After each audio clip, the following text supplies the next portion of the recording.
감사합니다. 오늘 봉독한 요한계시록 22장 18절부터 마지막 21절까지 말씀 중심에서 오직 성경으로의 개혁이라는 제목으로 하나님의 말씀 증거하겠습니다. 10월 마지막 제주 주일날은 종교개혁 주일로 지켜지고 있습니다. 왜냐하면 1517년 10월 31일 날 우리 성도님께서 잘 아시는 것처럼 루터의 종교개혁이 있음, 그리고 그것을 기념하기 위함입니다. 1517년이니까 지금 지난해 2017년 때가 종교개혁 500주년이 되었던 것이고요. 이제 2년이 더 흘러서 종교개혁이 있은 후 이제 502년의 시간이 흐르게 되었습니다. 그냥 우리가 역사책에서 종교개혁이라는 말을 들었기 때문에 그 개혁이 어떠한 의미인지에 대해서 사실은 그게 우리하고 무슨 관계인가 생각하시는 분들도 혹시 계실 수도 있겠는데요.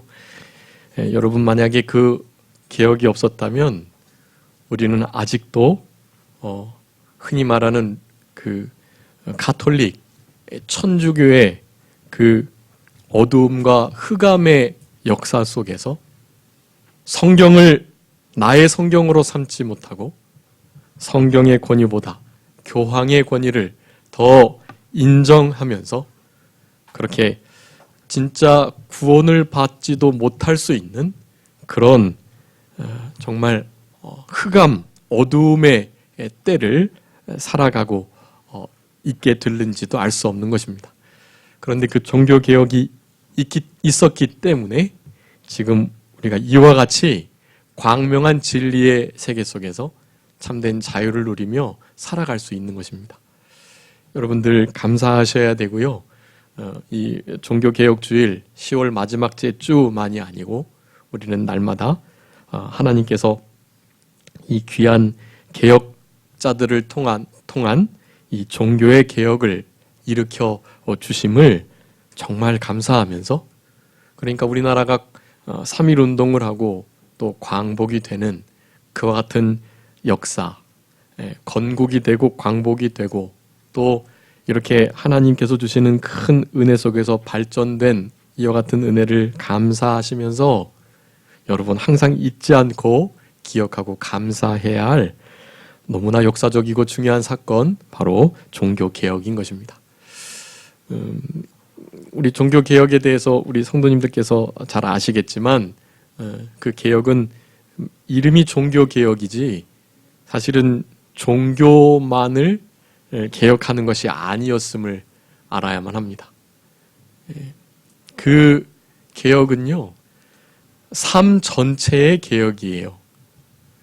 그 중세의 카톨릭이 신앙인을 그렇게 비진리로 어두움으로 잠식하는 가운데 그들의 삶이 사실은 전혀 신앙과 동떨어져 생활하게 되었던 것입니다.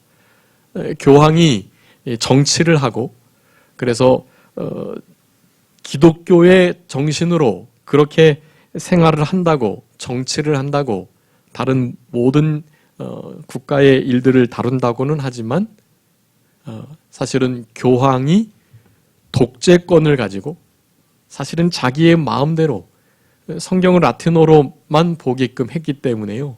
라틴어 성경도 신부들만 볼 수 있도록 한 것이, 일반 성도들은요 전혀 성경을 접할 수가 없는 것입니다. 교황이 말하면 그게 성경이고 법이고 그랬어요. 그렇기 때문에 견제책이 없어서 그저 교황이 하는 대로 모든 일들을, 신앙의 일뿐만 아니라요, 모든 일들을 그렇게 할 수밖에 없었던 것입니다. 그래서 95개조 반박문이 뷰텐베르크 대학 그 문에 붙여졌을 바로 그때, 성당 거기 붙여졌을 그때는요,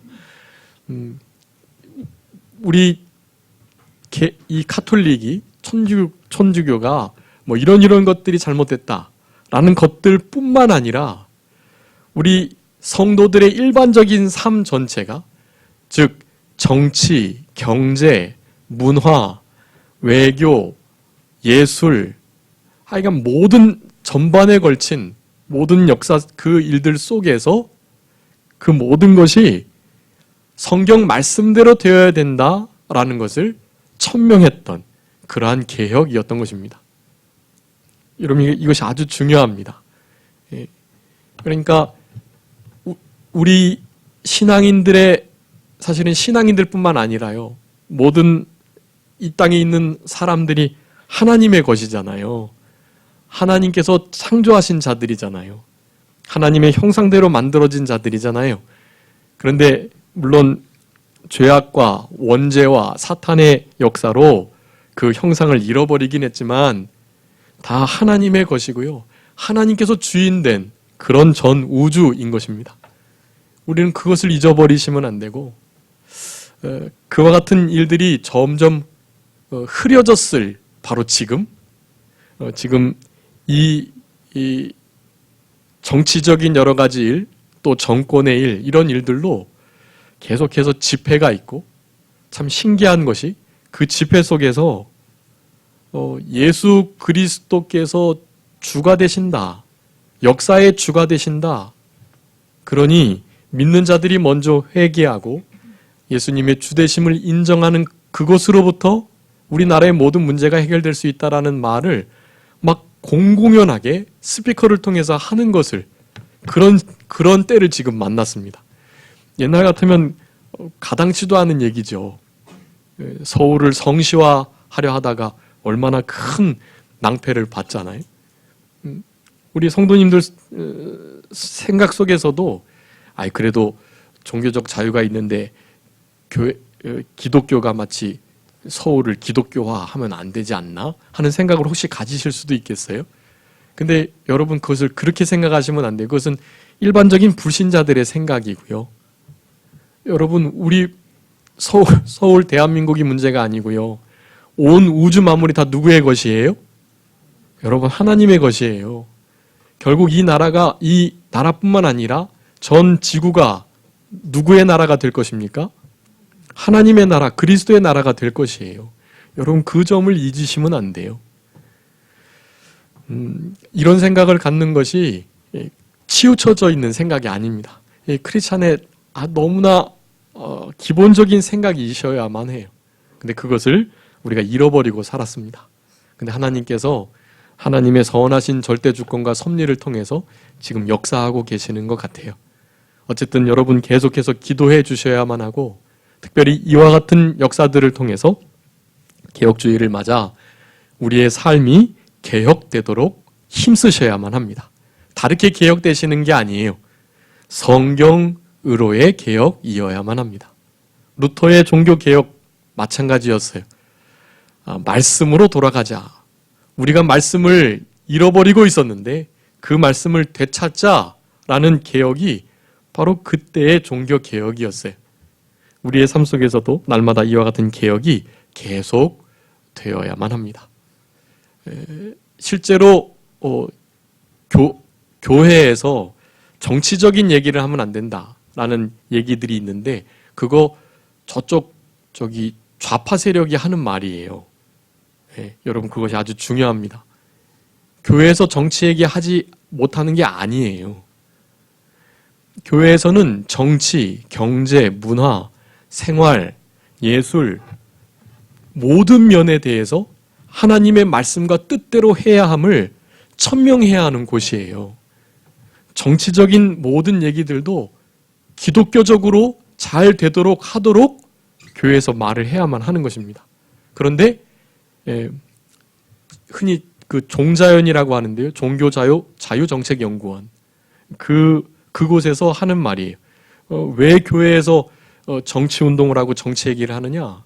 왜 교회가 저기 구청하고 또 이렇게 동주민센터에서 연계해가지고 왜 그렇게 일들을 하느냐?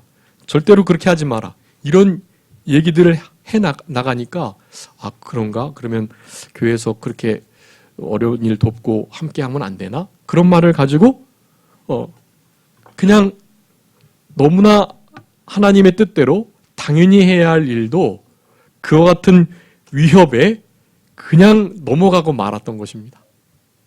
그래서 저번에도 몇 번 말씀드렸지만 저기 어느 구가 구청장님이 아주 신실한 크리스찬이었는데요. 그 구에 큰 교회들이 있었고 그 교회와 그 구가 연계해서 사실은 구에서도 제대로 찾지 못하는 어려운 이들, 어떤 복지의 사각지대에 있는 이들을 교회에는 성도들을 케어하면서 다 알고 있으니까요. 그 교회하고 연계해서 하려고 하는데 종자회원에서 그 일을 한 거예요. 너희들 그거 하면 법에 위반된다. 종교 정치, 재정 분리의 원칙에 위배된다라고 말을 하자. 그 위배되는 게 아니거든요. 위배된다고 하자 손을 딱 뗀 것이에요. 그리고 그로 인해서 그 구청장님이 다음 해에 뽑히지 못했고 거기에 다른 사상을 가진 이가 구청장이 돼서 거기가 지금 효 축제를 가장 많이 하고 동성애 인정하고 모든 일들을 뭐 학생인권 조례 다 통과시키고 그런 구가 되어버렸어요. 여러분 이것은 아주 큰 일이고요. 이것은 정치의 좌우의 문제가 아니라 영적인 일인 것입니다. 여러분 이런 것들을 분명히 하셔야 돼요. 그리고 개혁이라는 것은 다른 것이 아닙니다. 교회에서 종교적인 얘기를 안 하는 게 아니라 교회에서 정치적인 얘기를 안 하는 것이 아니라 정치가 교회에 관여하지 않도록 하는 것, 여러분 그것이 정교 분리의 원칙이에요. 그것이 바로 교회는 사실은 하나님의 이 나라의 대표격으로 있기 때문에 세상 나라보다 위에 있는 것이에요. 사실은 그 속에 있긴 하지만 그 차원이 다른 그런 공동체입니다. 여러분 이 교회가 나중에 교회 우리 성도님들이 이 온 우주 만물을 다스리게 될 것이라니까요. 이 지구의 모든 일들은 우리의 다스림 속에 있어야만 하는 거예요. 여러분 그 생각을 사탄은 여러 가지 교묘한 원리를 통해서 잠식시키고 있는 것입니다. 여러분 거기서 깨어나셔야 하고 여러분 그것이 바로 개혁이에요. 성경에서는 온 우주 만물이 하나님의 것이고 주인이 되시며 우리는 그 주인의 일에 참여하는 자가 될 것이다. 그분이 왕노릇할 때 우리도 함께 왕노릇할 것을 분명하게 말씀하고 있어요. 여러분 그게 기준이 돼야죠. 왜 다른 여러분이 가지고 계신 생각들이 왜 기준이 되세요? 하나님의 말씀이 기준이 돼야죠. 자기 기준을 가지고 가다가 중세교회가 그렇게 타락하게 된 것이 거기서부터 나오자 하는 것이 종교개혁이었고 오늘은 그 개혁을 기념하는 날이라 할 수가 있는 것입니다. 여러분 그 일은 세상 사람들이 말하는 것처럼 정치 세력들이 말하는 것처럼 그런 어떤 운동을 가지고 되는 게 아니에요.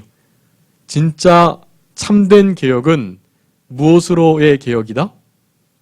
성경 말씀으로의 개혁이다. 거기 앞에 오직이라는 단어가 붙습니다. 오직 성경으로만 개혁이 되어야만 하는 것이 거기에 그 어떠한 사상과 그 어떠한 판단과 생각도 경험도 포함돼서는 안 되는 것을 분명히 말하고 있는 것입니다. 여러분 그래서 제가 주보에다 기록해 두었는데요. 그 종교개혁에 우리가 흔히 아는 그 5가지 모토가 있습니다. 보이시나요? 거기 5가지 모토 한번 우리 다 같이 읽어보도록 하겠습니다. 그 뒤에 있는 한글로만 읽어주세요. 오직 성경 거기서부터요. 시작. 오직 성경, 오직 믿음, 오직 은혜, 오직 그리스도, 오직 하나님께 영광. 네, 여러분 이 5가지를 제대로 오직으로 하기 위해서 개혁이 일어났다라는 것입니다. 그 개혁이 있기 전 그 개혁자들의 아주 중요하고 일반적인 그들의 어떤 신앙의 상태는요. 그 앞에 기록해 놓은 3가지 신앙 철학이라는 것이라고 하겠습니다. 거기 하나님의 절대 주권을 확신하고 성경의 절대 권위 그리고 그 성경이 생활화되어야 한다는 기본적인 바탕을 가지고 있었던 거예요. 그런 이들이 그렇게 살아가다가 개혁을 일으킨 것입니다. 그러니까 여기 뒤에 오직 믿음과 은혜와 그리스도 하나님께 영광도 너무나 중요하고 핵심적인 이야기지만 여러분 그 일이 가능하기 위해서는 오직 무엇이 되어야 된다? 오직 성경이 되어야 하는 것을 우리들에게 말씀해 주십니다. 그래서 그 오직 성경으로만의 개혁, 그 일이 있기 위해서 날마다 우리의 삶이 개혁되는 참된 하나님의 백성이 되기 위해서 그런 자들은 어떻게 생활하나, 그런 자들은 어떤 모습으로 살아가나를 오늘 본문의 말씀을 통해서 세 가지로 살펴보게 되는 것입니다. 첫 번째가 예언의 말씀, 하나님의 말씀, 성경 말씀인데요. 그 예언의 말씀을 더하거나 제하여 버리면 안 된다. 제하여 버리지 않는 거, 여러분 이것으로부터 개혁이 시작되는 것입니다. 여기 하나님의 말씀을 더하거나 제해 버리는 거. 여기 지금 우리 신구약 66권 들고 계십니다. 근데 그 말씀 우리가 하나님의 말씀으로 믿고 그 말씀을 붙들고 살아가세요. 여러분 근데 어떻게 여기서 하나님의 말씀을 제해 버리거나 혹은 더할 수가 있겠습니까? 그렇게 할 수가 있으실까요? 하나님 말씀에 뭔가를 더하거나 뺄 수 있을까요? 여러분 우리의 삶 속에서 충분히 그럴 수 있습니다. 물론 성경 66권이 묶이기 전에는 더 그 일이 문자적으로도 쉬웠을 거고요. 66권 전에 많은 첨가하고 싶었던 성경이 있었을 거고 또 이 성경 중에 빼고 싶었던 성경들이 아마 있었을 것입니다.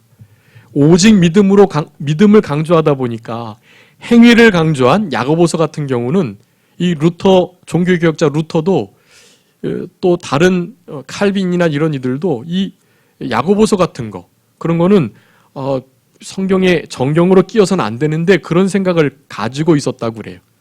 왜냐하면 행위를 너무 강조하니까요. 행함이 없으면 죽은 믿음이라고 하니까 믿음으로만 구원받는 게 아니라 행함으로 구원받는다. 믿음과 행함이 같이 일한다. 라는 말을 막 하고 있으니까 오직 믿음이라는 것을 강하게 외쳐야 하는 개혁자들로서는 그런 성경이 좀 탐탁치 않게 생각될 수 있었던 것입니다. 그럼에도 불구하고 다 66권으로 묶이게 되었고요. 그 묶인 66권, 우리는 더 이상 그 성경에서 어떤 말씀을 성경책을 빼거나 그 말씀에 다른 성경을 더하거나 할 수는 없습니다. 그렇지만 이 말씀을 계시록 마지막에 우리들에게 강조하여 하고 계세요. 왜 그러겠습니까? 문자적인 제하거나 더함이 아닌 영적인 하나님의 말씀을 제하기도 하고 더하기도 하는 일이 있기 때문에 이와 같은 말씀이 우리들에게 주어졌다라고 할 수가 있겠습니다. 이것은 특별히 이 시대에 은혜의 시대라고 불리는 이 신약 시대에 더 크게 나타났습니다. 예전에는 이 성경이 너무나 권위를 갖고 또 귀하고 존귀한 것으로 여겼기 때문에 그런 일이 잘 없었어요. 그런데 사람의 생각이 점점 이렇게 지식이 그러니까 세상 지식이 많아지고 조금 공부했다라고 하는 이들이 이제 성경 말씀 그 자체를 재단하기 시작했던 것입니다. 성경 말씀을 자신의 공부한 것과 또 어떤 시대적 배경, 또 자기가 경험했던 거, 그리고 자기가 공부하고 또 느꼈던 거, 이런 것들을 가지고 아주 교묘한 수단을 통해서 하나님의 말씀을 자신들이 판단하고 취사 선택, 취할 것은 취하고 좀 버릴 것은 버리고 부족한 것은 좀 보충하고 그리고 정말로 없어져야 할 것은 아주 강하게 찢어내는 그와 같은 일들을 하기 시작했던 것입니다. 그래서 흔히 말하는 신신학자 그리고 자유주의 학자들이 나오게 되었던 것입니다. 자유주의 학자들은 그래요. 성경 말씀도 좋지만 이 말씀으로는 부족하다. 이 2000년 전에 그리고 4000년 전에 지어졌던 이와 같은 책을 지금 이 시대에 어떻게 실생활적으로 적용하느냐. 너무나 부족하고 우리 안에 성령님이 계시니까 그분이 진리의 영이시고 그렇기 때문에 성령님의 인도를 따라서 이제 새로운 계시, 시대 계시 이런 것이 있어야 된다. 성경의 말씀도 중요하지만 나에게 주시는 감동과 또 다른 특별한 음성, 그와 같은 것이 2000년, 4000년 전에 지어졌던 성경보다 훨씬 더 권위를 갖는다라는 식의 생각과 사상을 갖는 것이 자유주의자들인 것입니다. 여러분, 이것은 성경을 어떻게 하는 것일까요? 성경을 더하는 것입니다. 성경에 자신의 경험, 또 판단, 그리고 계시 이런 것들을 더해서 믿는 거예요. 여러분, 더해서 믿는 자들을 하나님이 어떻게 하신다 그랬어요? 오늘 본문에 보니까 이 두루마리에 기록된 재앙들을 그에게 더하실 것이다. 여러분, 정말로 하나님의 말씀에 더 필요하다고, 그리고 부족하다고 말하면서 직통계시를 말하고 자신의 감동을 따르라고 말하는 그와 같은 이들에 대해서 여러분 정말 경계하시면서 특별히 그런 이들이 당할 이 준엄하신 심판, 이것을 그런 이들에게 잘 전해주셔야만 해요. 여기 계시록에 나온 이 두루마리는 계시록을 가리키는데요. 특별히 이 계시록에 나타난 재앙은 너무나 두렵고 큰 재앙입니다. 그 재앙들은 구원받지 못하는 재앙들이라고 할 수 있어요. 특별히 짐승에게 표를 받고 우상에게 경배하는 자, 사탄에게 자신의 영혼을 판 자들을 하나님께서는 그렇게 재앙으로 다루는 것을 우리가 볼 수 있습니다. 우리도 물론 인재앙, 나팔재앙까지는 우리도 받아요. 근데 그 가운데 우리는 늘 보호하심을 입고 또 잘 참고 견뎌내심을 받는 자들이라고 하겠습니다. 물론 순교자가 나오기도 하지만 그것은 재앙으로 말미암는 결과가 아니고요. 하나님의 큰 섭리 속에 칭찬과 영광과 존귀를 얻게 하는 신앙을 타협 양보하지 않는 자들에게 주시는 사실은 큰 특권이라고 하겠습니다. 그것은 재앙의 이 저주의 결과가 아닌 것을 우리는 분명히 아셔야 되고요. 그리고 인재앙, 나팔재앙 다음에 나오는 그 대접재앙, 일곱째 나팔이 울려질 때 그리스도의 나라가 이루어지기 때문에 예수님의 공중재림이 있고 우리 모든 믿는 자들은 다 휴거되어 가지고 그렇게 주님을 공중에서 영접하게 되는 것입니다. 그 이후로부터 이제 대접재앙이 시작되는데 그 대접재앙 너무나 무서운 재앙이고 그 재앙 속에 결코 빠져서는 안 되는, 그런데 그런 재앙을 다른 자들이 만나는 게 아니에요. 어떤 자들이 그런 재앙을 만나 더해 주시겠다고 하는 거예요. 지금 예언의 말씀을 더하는 자, 예언의 말씀으로 충분하다고 생각하지 않고 자기의 경험과 생각과 판단을 덧 입히는 자, 거기다가 자기의 계시와 감동, 경험을 더하려는 자, 여러분 이런 자들은 이 준엄하신 이 저주스러운 재앙을 여러분 피할 수 없다고 분명히 말하는 것입니다. 여러분 결코 가감해서는 안 될 것을 거기 주보에 제가 기록해 두었습니다. 특별히 신명기 12장 32절 말씀, 가감하지 말아라 분명히 말씀해 주고 계시고요. 잠언 또 예레미야 다 마찬가지입니다. 가감, 그러니까 가는 더하는 거, 감은 빼는 거인데요. 그렇게 더하는 일, 하나님께서 이 두루마리에 써져 있는 모든 재앙을 더하시겠다라고 말씀하는 것이고, 또 이 말씀에 있는 것을 제하여 버리게 된다면 어떻게 하시겠다고요? 제하여 버리면 19절에 보니까 생명나무와 거룩한 성의 참여함을 제하여 버리신다라고 말을 하는 것입니다. 아까 더해지게 될 이 재앙도 무서운 건데 이것은 뭐 말씀만 들어도 얼마나 무서운지 아시겠죠? 이것은 그 위에 15절, 우리 계시록 22장 15절에 나오는 개들, 점술가들, 음행하는 자들, 살인자들, 우상숭배자들, 거짓말하는 자들, 그리고 지어내는 자들, 이들이 다 어디 있겠다고요? 성 바깥에 있겠다라고 말하는데 바로 그 성 바깥에 있는 자들과 내나 다르지 않다라는 것을 말하는 것입니다. 여기 말씀하고 있어요. 이 생명나무 그리고 거룩한 성, 그곳에 들어갈 수 없다라고 말을 하는 것입니다. 여러분 말씀을 가감하는 것, 이제 제하여 버린다는 것은 흔히 신신학자들을 대표적으로 들 수 있습니다. 저들은 성경에 나오는 기적, 이적, 기사 우리 예수님의 이를테면 성육신과 동정녀 탄생, 그리고 부활하신 거랄지 승천, 구름을 타고 오신다는 얘기, 뭐 이런 거 다 그냥 지어낸 얘기라고 생각하는 거예요. 이스라엘 백성들이 홍해를 건넜다. 다 그냥 지어낸 얘기라고 말을 하는 것입니다.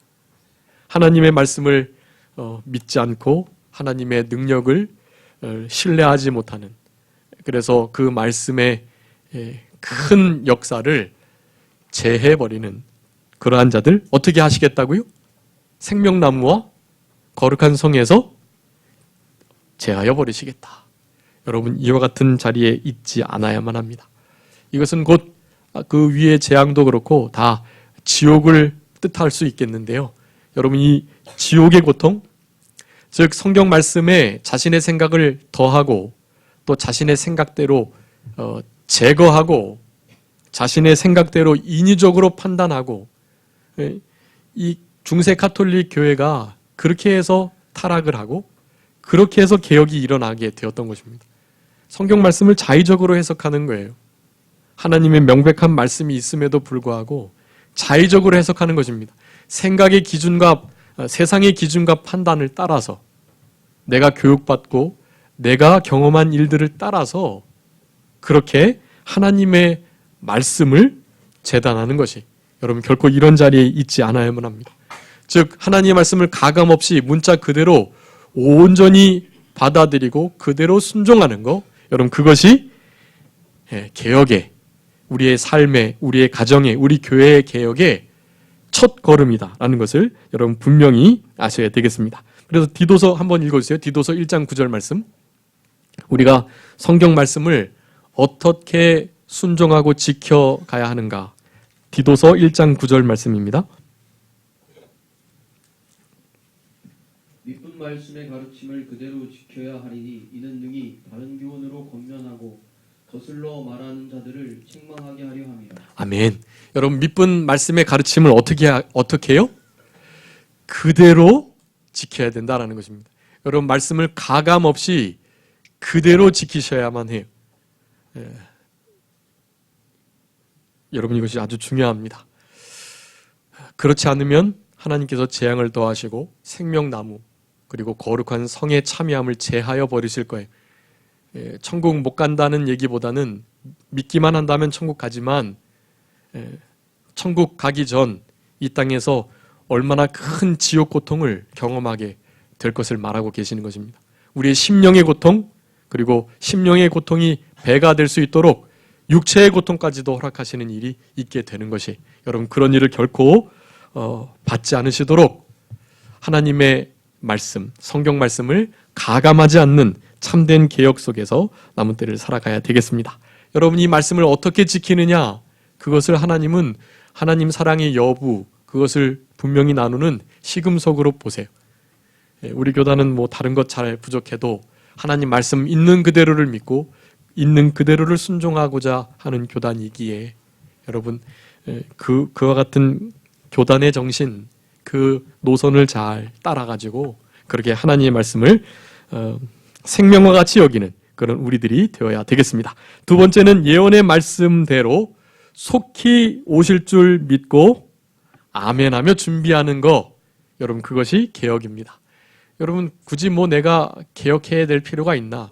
개혁은 언제나 고통스럽고 아프고 또 움직여야만 하고 시간이 들고 돈이 들고 여러 가지 어려움이 있는데 굳이 그렇게 해야 되나? 라는 생각을 하게 됨으로 말미암아 사실은 개혁하려 하지 않는 그런 모습이 있게 되는 것입니다. 여러분, 그런데 이 본문의 말씀과 같은 바로 이 진리의 말씀을 생각할 때, 여러분 그럴 때 그래, 움직여보자, 좀 더 자자, 좀 더 졸자, 좀 더 눕자 할 것이 아니고 이제 일어나자, 이제 일어나서 걷고 뛰자라는 생각을 하게 되는 것이, 그것은 다름 아니라 바로 예수 그리스도의 재림을 소망하는 것입니다. 예수 그리스도의 재림을 소망하는, 여러분 이 계시록을 쓸 때 이 당시에 예수님을 믿을 때 여러 가지 핍박이 많았거든요. 그렇기 때문에 저들은 정말 이 소망스러운 위로의 책으로 이 계시록을 삼고 계시록의 말씀을 잘 읽었어요. 왜냐하면 이 계시록의 말씀에서 특별히 예수님께서 오시겠다라는 말씀을 많이 하고 계시기 때문에 그렇습니다. 오시는데 어떻게 오시겠다고요? 속히 오시겠다. 히브리서 말씀에는 지체하지 않고 오시겠다고 말씀하고 있어요. 여러분, 오실 때 속히 오시기를 간절히 바라는 심령으로 살아간다는 것은 지금 내가 잘 살고 있다라는 것을 말하는 것입니다. 반대로 좀 안 오셨으면 좋겠다. 언제 오시든지 뭐 상관없지. 이런 생각으로 살아가신다면 여러분, 개혁의 삶이 아니라는 반증입니다. 그러니 그 자리에서 일어나셔야 돼요. 예수님의 재림을 대망하시고 갈망하시고 소망하시고 특별히 사모하시면서 예수님 만날 준비를, 우리 하나님 만날 예비를 잘 감당하는 우리들이 되어야만 합니다. 그래서 이때 당시 이스라엘 백성들의 그 인사가 뭐였다고요? 샬롬 대신에 마라나타라고 인사를 했습니다. 특별히 카타콤에 있을 때에는요, 마라나타 이런 소리도 제대로 못하고 샬롬, 마라나타 이런 것도 다 알기 때문에요. 그런 아람어도 다 알아듣기 때문에 그런 말 못하고 그저 물고기만 이렇게 쓱 그려가지고 내가 하나님의 백성임을, 예수 그리스도를 주로 인정하고 예수 그리스도 그분이 하나님의 아들이시고 하나님이심을 확신하고 믿는 그 같은 표식을 그렇게 물고기를 그리며 익두스라는 표현을 하고 그렇게 서로 인사를 했던 것입니다. 여러분, 지금 이제 다시 마라나타 인사가 우리들의 인사가 되어야 할 그런 시대가 되었습니다. 예수님의 재림이 임박했고 이제 당장 오셔도 이상하지 않을 만큼 그렇게 우리 예수님께서 말씀하신 그 징조의 일들이 다 이루어져 가고 있습니다. 여러분, 이럴 때 그냥 주님 되는 대로 만나면 안 되잖아요. 여러분, 주일날 오실 때에도 가장 좋은 모습을 하고 오시고 또 정말 귀한 사람 만날 때 최선의 준비를 다해서 만나시고 그러시잖아요. 여러분, 그런 것처럼 우리 예수님 만나실 준비를 그렇게 잘 하셔야만 합니다. 이제 언제 오실지 모르지만 그 그리스도의 심판대 앞에 설 날을 여러분 준비하시면서 여러분 그렇게 살아가셔야 돼요. 성경 말씀을 가감하지 않고 하나님 뜻대로 그대로 믿고 순종하며 살아가야 되는데, 그런데 졸며 잠자며 성경도 읽지 않고 성경대로 살아가지 않고 성경대로 기도하지 않고 성경대로 신앙생활하지 않는다면 어떻게 우리 주님을 제대로 만날 수가 있겠어요? 자신의 삶이 성경화가 돼서 온전히 그렇게 변화가 되어야만 하는 것입니다. 여러분, 이것은요, 여러분이 이때까지 왔던 그 모든 가치관, 그것을 다 바꾸는 일이라고 할 수가 있겠습니다. 그것이 쉽지 않죠. 얼마나 어려워요. 고통스럽고 그리고 자존심 상하기도 할 수 있고, 내가 여태까지 이렇게 믿고 왔는데 아니구나 라는 생각을 인정해야만 할 때가 있을 수 있는 것입니다. 그렇지만 그렇게 하셔야 돼요. 정치, 경제, 문화, 군사, 외교, 예술 모든 면에 여러분 가치관이 개혁되셔야만 하는 것입니다. 여러분, 그런 일을 하나님께서 우리들에게 요구하고 계세요. 바로 이러한 때에 요구하고 계시다는 것을 아셔야 됩니다. 여러분, 그것이 다른 것이 아니에요. 왜 내가 굳이 그렇게 해야 되나? 내가 이때까지 이렇게 살아왔는데 굳이 내가 왜 그런 모든 입장을 바꿔야 되나? 바꾸셔야 돼요. 여러분, 우리 예수님께서 곧 오시기 때문에 그래요. 이제 주님 어떻게 보시려고 그래? 내 가치관, 내 뜻대로 그렇게 살아가다가 우리 주님 만나면 어떻게 하시려고 그래요?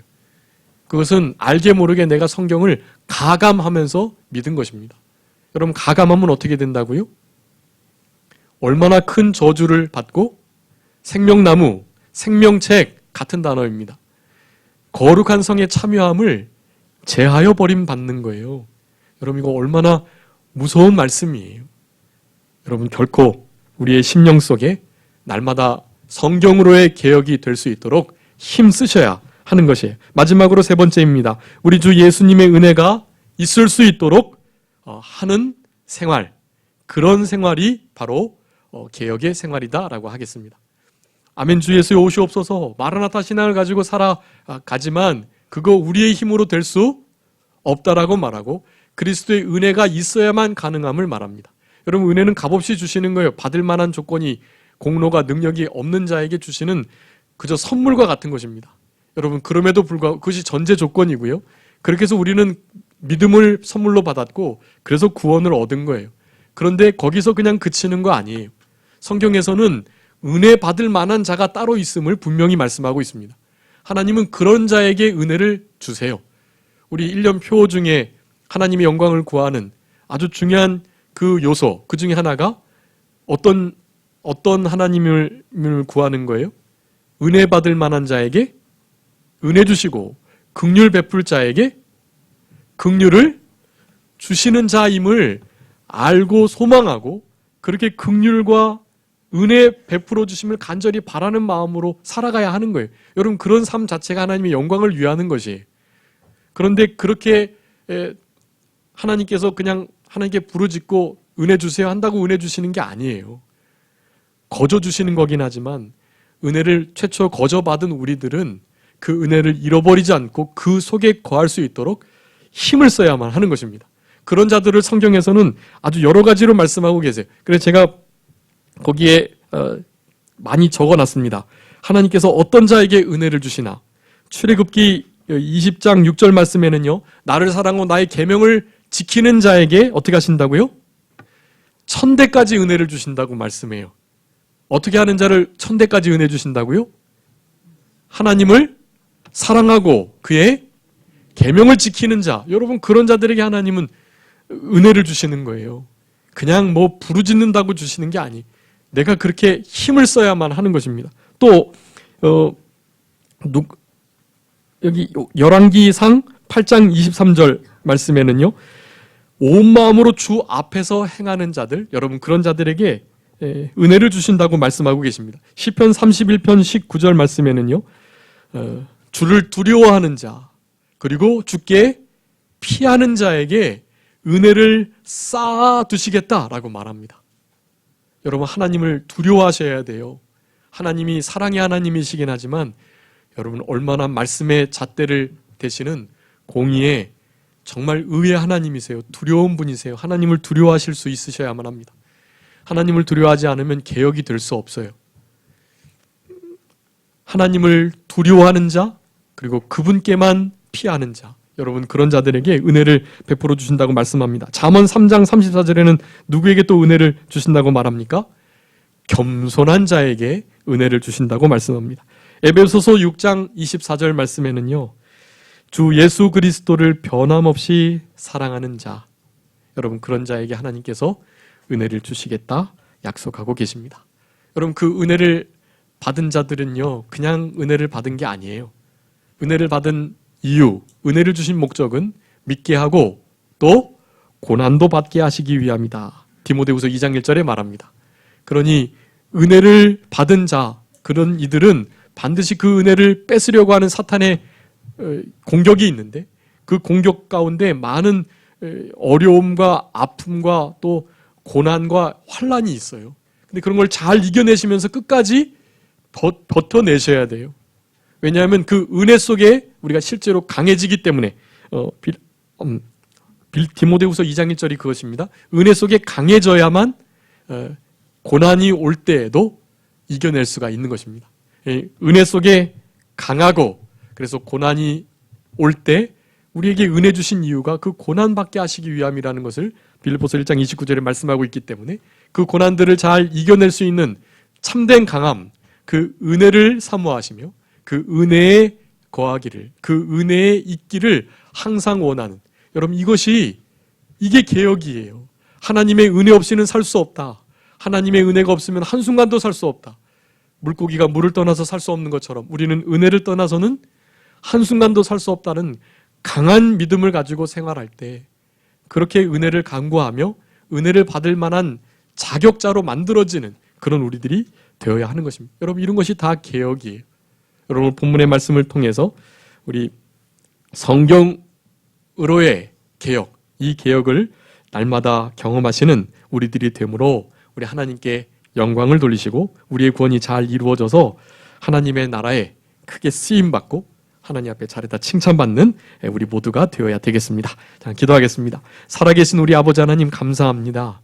오직 성경, 오직 은혜, 오직 믿음, 오직 그리스도, 오직 하나님께 영광이라는 모토를 가지고 종교 개혁을 했던 그 개혁자들의 신앙을 이어받아서 우리도 특별히 오직 성경으로의 개혁이 우리의 삶 가운데 늘 있는 이 복된 신앙의 길을 걸어갈 수 있도록 은혜 베풀어 주시옵소서. 성경이 신앙화되어서 성경의 말씀대로만 살아가는 우리들 되게 하여 주시기를 간절히 바라옵고, 우리의 가치관과 우리의 생각, 우리의 경험과 우리의 가진 모든 것을 가지고 성경을 재단하고 판단하는 것이 아니라 성경 말씀에 의해서 온전히 판단받고 지배받는 그런 우리들이 되게 해주시기를 간절히 바라옵고, 이 나라가 그리스도의 나라가 될 것임을 분명히 믿고 확신하면서 우리들의 삶 속에서 그리스도의 주되심을